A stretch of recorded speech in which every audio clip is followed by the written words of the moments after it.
Hai, apa khabar semua? Saya Hardi daripada Asyik FM dan untuk kali ini dalam program Silang Budaya kita akan bersama-sama ke Pulau Keri. Pulau Keri terletak di daerah Kuala Langat di negeri Selangor dan kalau kita sebut Pulau Keri kita akan tahu masyarakat suku kaum Mahmeri yang menghuni Pulau Keri ini dan kalau nak diikutkan ada 5 buah kampung. Salah satu buah kampung ini ialah Kampung Sungai Bumbun. Di sinilah terletaknya pusat kebudayaan ataupun pusat kraf masyarakat orang asli Mahmeri dan apa sahaja informasi berkenaan masyarakat orang asli suku Mahmeri dan juga kebudayaan mereka ada di sini. Jadi hari ini kita akan bersama-sama berkongsi kepada anda semua untuk menyelami dan juga mengetahui apakah itu suku Mahmeri, masyarakat orang asli Mahmeri dan yang paling penting adalah apakah fungsi pusat kebudayaan ataupun pusat kraf di Sungai Bumbun ataupun di kampung orang asli Sungai Bumbun Pulau Keri ini. Jadi jom.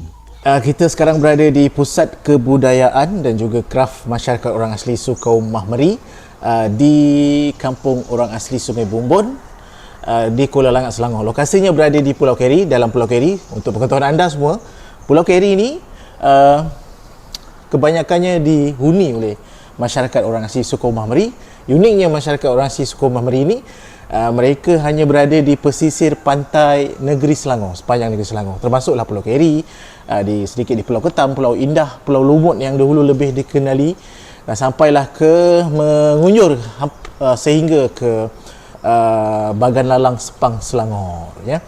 Jadi hari ini kita bersama dengan Encik Azman Cik Azman Betul. Cik Azman merupakan pengerusi ataupun pengurusi JPKKOA Kampung Sungai Bumbun dan juga sebagai pengurusan pusat kraf ni lah. pengurusan lah. Ya, betul. Kita sekarang berada di kampung orang asli Sungai Bumbun lah. Merupakan perkampungan daripada suku kaum Mahmeri yang Cik Adi cerita tadi. Jumlah penduduk kita kat sini lebih kurang 560 orang penduduk dengan pelbagai usia lah.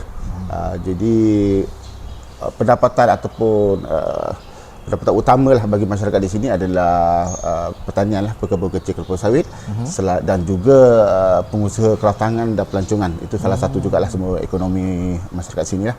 Pusat kraf ni dibina oleh pihak Jakwa melalui Kementerian Luar Bandar ketika itu di bawah projek Satu Daerah Satu Industri pada tahun 2007. Jadi telah hampir 20 tahun, 10 tahun 2007. Iya. 20 lebih, hampir 20 rasanya. Ya, betul. Okay? Rasanya. Okey. Jadi kat sini aktiviti kita ni banyaklah sebagai satu pusat pengumpulan produk-produk kraftangan kita dan juga aktiviti kebudayaan. Jadi di sini kita menjadi pusat sehenti, pusat setempat bagi komuniti kita untuk memasarkan produk, penjualan dan sebagainya lah. Macam tu. Ada berapa buah kampung di Pulau Keri? Okey, di Pulau Keri ni ada 5 buah perkampungan. Ada Sungai Kurau, paling jauh Sungai Kurau lah di kawasan Ladang, Sungai Judah, Sungai Rambai, Kepau Laut. Kepau Laut. Maknanya 5 buah kampung 5 buah kampung di Pulau Keri sajalah. Tapi di pusat kraf ni kita mengumpul produk-produk bukan saja di Mahmeri tapi semualah. Semua. Maksudnya ada daripada kampung-kampung lain dan sebagainya lah. Kaum masyarakat asli hanya berada di Selangor tapi budayanya besar, budayanya luas sehingga mendapat kita tahu kebudayaan Mahmeri ni antara yang diiktiraf UNESCO juga, terutama daripada segi ukiran kayu nyirihnya dan ada juga beberapa tokoh di dalam kawasan kampung ini yang menjadi sebagai adik guru kraf lah. Maknanya tenaga pengajar yang betul-betul utama yang boleh dijadikan rujukan untuk masyarakat lain ataupun masyarakat orang asli kita pun sendiri nak belajar pasal pengkhususan dalam budaya-budaya Mahmeri, mungkin ukiran kayu dan juga anyaman dan sebagainya. Bagaimana Encik Azman nak melihat budaya ini terus terjaga lah, terus ada kesinambungannya? Okey, itu salah satu cabaran jugalah bagi komuniti kami, sebabnya generasi baru ni mungkin kita mungkin kurang minat ataupun Yalah, perlu ada satu bimbingan, satu pembelajaran untuk mereka lah supaya tradisi kita ni terutamanya keratangan ni kekal lah. Sebab kalau kita lihat situasi sekarang ni memang agak kurang penyertaan daripada belia-belia lah atau generasi baru lah. Jadi satu cabaran, satu tugasan yang kita rasa bagi kita ni satu inilah tanggungjawab yang perlu kita laksanakan. Jadi inilah harapan kita dia di pusat kraft ini juga jadi satu pusat untuk mereka sama ada belajar ataupun melihat kembali produk-produk yang dihasilkan oleh generasi yang lepas lah.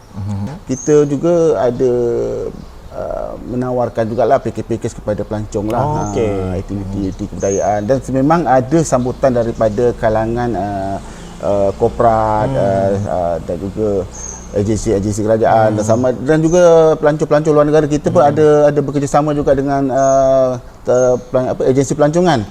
Maknanya setiap masa, setiap minggu tu ada bawa pelancong untuk untuk melihat kebudayaan keratangan kita semualah. Perancangan lah impian Cik Azman sendiri, impian rakan-rakan masyarakat kita di Sungai Bumbun ni untuk masa depan pusat kraft ni lah. Cabaran pertama tadi yang saya sebut tadilah generasi yang mewarisi kita punya kebudayaan dan kesenian kita.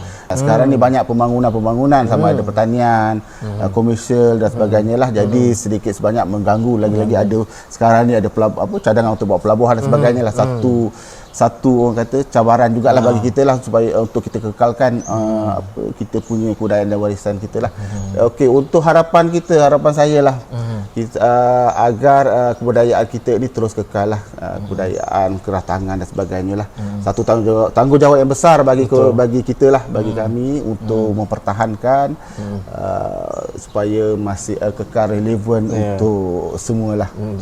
Penting untuk generasi baru untuk mengekalkan. Terima kasih Cik Azman. Sama. Perkongsian kita hari ini secara ringkas berkenaan dengan pusat kebudayaan ataupun pusat kraft masyarakat orang asli Sungai Bumbun. Betul Betul. Alright. Itu saja. Terima kasih. Kita jumpa lagi